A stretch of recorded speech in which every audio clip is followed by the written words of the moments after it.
हमारी सारी ताकत निमित्तों को इकट्ठा करने में लगी है, क्योंकि हमेशा लगता है निमित्त हमें सुखी करेगा, लेकिन निमित्त सुखी नहीं कर सकता आपको। सुखी होने की योग्यता आपकी होगी तो होगी ना, क्या कर लेगा निमित्त। देखो करोड़ों रुपए, अपन को ऐसा लगता है करोड़ रुपए होगा तो सुखी होंगे, लेकिन ऐसा नहीं है। किसी के पास करोड़ रुपए तो हैं लेकिन बहुत दुखी है, तो उससे पूछो कि तुम दुखी क्यों हो, तुम्हारे पास तो करोड़ों रुपया है। तो वो कहता है करोड़ रुपया तो है लेकिन मेरे पास बेटा नहीं है। कि तुम्हारे पास तो बेटा भी है कि साहब मेरा शरीर अच्छा नहीं है, कि साहब तुम्हारा तो शरीर अच्छा है, सब कुछ अच्छा है, कि है तो लेकिन ये रहेगा कब तक। हेलो, तो ये अभी इसका क्या करोगे? दुख का अंत कर सकते हो? आपको क्या लगता है? कल गडकरी बोल रहा था, गडकरी का परसों का देखा तुमने? गडकरी ने बहुत अच्छा बोला। परसों बोला था गडकरी कि संसार में सुख है कहाँ, क्योंकि तुम्हारी मेंटलिटी दुखी होने की है। उसने कहा कैसे? बोले देखो होता क्या है, पहले तो जिसको टिकट नहीं दो वो महादुखी कि हम इतने दिन से लगे रहे, हम पुराने कार्यकर्ता और हमें टिकट नहीं मिली। फिर जिनको टिकट मिल गई उनको तो खुश हो जाना चाहिए, कहते नहीं वो भी नहीं होते, वो कहते हमें फलानी सीट से लड़ा दिया, हमारी तो वहाँ मजबूत पकड़ थी, ठीक है, वो दुखी कि साहब अब तो सीट भी मन की मिल गई, अब तो सुखी हो जाना चाहिए। कह रहे सीट तो मन की मिल गई, जीत तो तू, अब जीतने की प्रॉब्लम, अब जीत गया, अब जीतने के बाद कि अब तो सुखी, अब तो विधायक बन गए। अरे काय के मंत्रालय तो मिला ही नहीं, कि मंत्रालय मिल गया, कह रहे मिल तो गया लेकिन वो वाला तो मिला ही नहीं, वो वाला बहुत बढ़िया था। और जिसको बहुत बढ़िया वाला मिला कि तुम तो खुश हो, कि काय के खुश, मुख्यमंत्री तो मुझे ही बनना था, कि चलो जो मुख्यमंत्री बन गया वो तो खुश, कि वो कहता क्या पता अगली 2 साल बाद उठा के फेंक दे, अमरिंदर को उठा दिया, इनको उठा दिया, मुझे भी उठा तो क्या कर लूँगा। तो बोले इस संसार में सुखी होने का क्या उपाय है बताओ, अब किसको सुखी करोगे बताओ? बोलो तुम एक आदमी बताओ अपनी नज़र में कि सुखी है, कौन सुखी है? क्यों? क्योंकि शाश्वत सत्ता को जाने बिना, चैतन्य तत्व को अनुग्रह करे बिना, उसको जाने बिना जीव किसके आधार से शाश्वत सुख की कल्पना कर सकता है?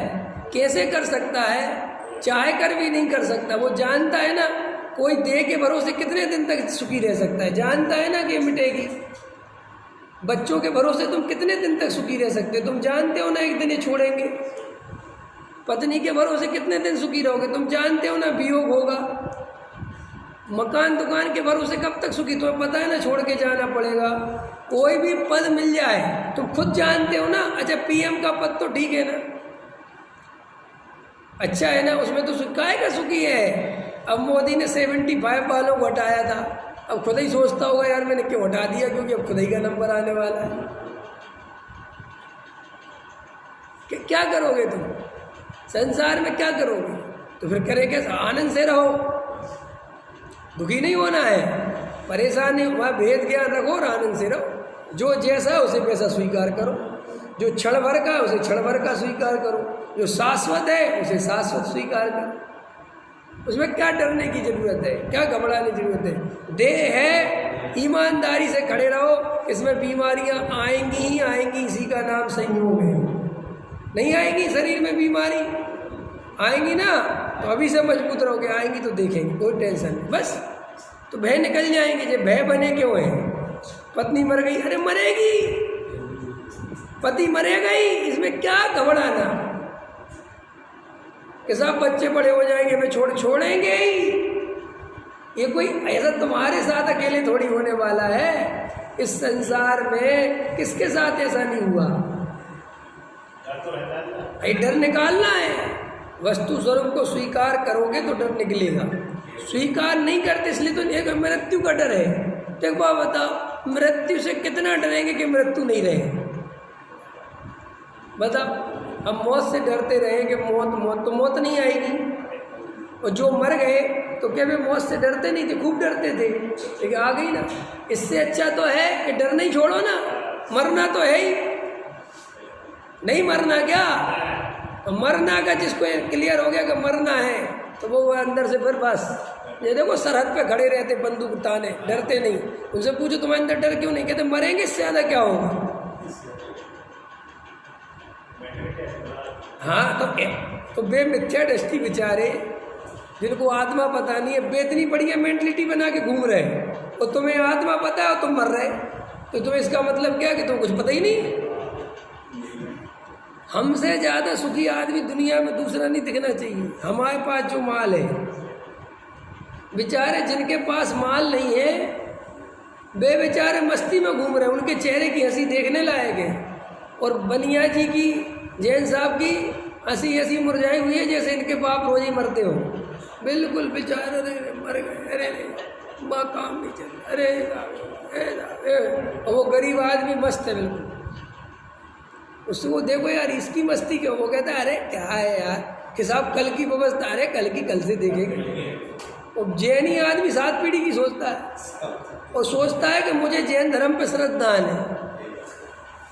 मैं तो कभी कभी सोचता हूँ उन मूर्खों को ज़्यादा भरोसा है क्रमबद्ध पर्याय पे जिनने आज तक पढ़ी नहीं, और तुम्हें बिल्कुल नहीं है क्योंकि तुम्हारे लक्षण दिखाई देते हैं कि तुम्हें भरोसा नहीं।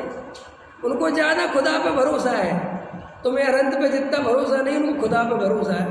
वे बेचारे देखो ना बम लगा के शरीर में और कूद जाते हैं, इस दम पे कूद जाते हैं। हमारे मौलाना ने कहा है, हमारे कुरान में लिखा है कि तू जितने क्या कहते हैं काफिरों को मारेगा जन्नत मिलेगी। वह 100% झूठ है लेकिन उसे झूठ पे भरोसा है, और यह 100% सच है तो भी तुम्हें भरोसा नहीं। क्या करें बता। अरे जी बता फेंकने के नहीं, यहाँ सर्वज्ञ पे भरोसा नहीं है।